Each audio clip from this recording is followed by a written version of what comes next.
Hello igsuot. So naalang ko i-share nga kuan igsuon mensahe.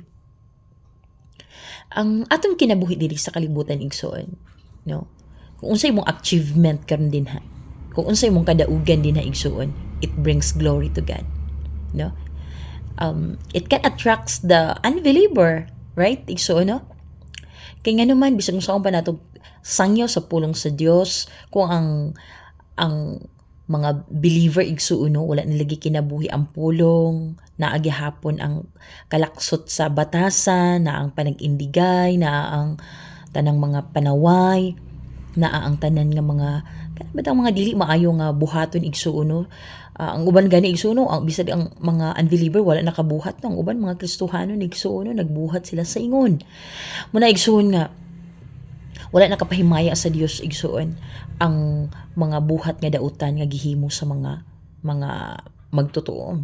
Pero ang good news igsuon no, ang Dios mo pasaylo man ang Ginoo. Amen. Pero ayaw lang pagpadayon og pagpakasala no, kay gitawag man pug kagyawa.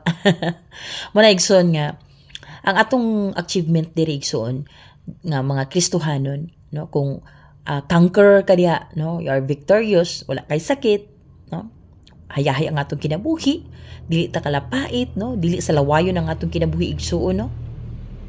Muna nga mahimo ta igsuon nga kana bitang modelo or mahimo ta igsuon nga kana bitang gitawag igsuon nga asin panalangin igsuon no sa uban. Munang hayahay kay ta igsuon no, kay kita nga mga anak sa Ginoo, we are walking word no, kita ang ga-demonstrate sa pulong sa Dios no, kita ang nahimo igsuon nga salamin sa gugma no. Munang atong from glory to glory igsuon no, magkinabuhi nato ang pulong sa Ginoo nga pinaagi usab sa tabang sa atong Ginoong Hesukristo ug sa balaang Espiritu Santo.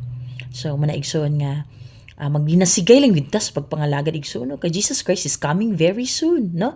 Kisa pa man di ay magdinasigay kun dili kita nga mga anak sa Ginoo igsuon, di ba? So muna nga while waiting sa pagbalik ni Ginoong Hesukristo, daghan ang dala nato sa tiilan diha kang Ginoong Hesukristo isuon. So munang salamat sa Ginoo kay kitang tanan gamiton gud igsoon. Amen. So bisag unsang pamaagi diha ba sa imong nga trabaho, gamiton ka sa Ginoo sa pag-share sa pulong sa Ginoo o bisan gani igsoon sa atong pinulungan, sa atong nilihukan, no nahimo ta igsuon nga kanang salamin or it brings glory to God igsoon ang atong mga maayong mga buhat. Amen. Bisan sa imong negosyo, sa eskwela, og uban pa igsoon kung asa kadapita nga gibutang sa Dios igsoon no.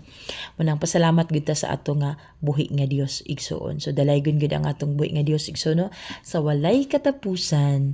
Amen.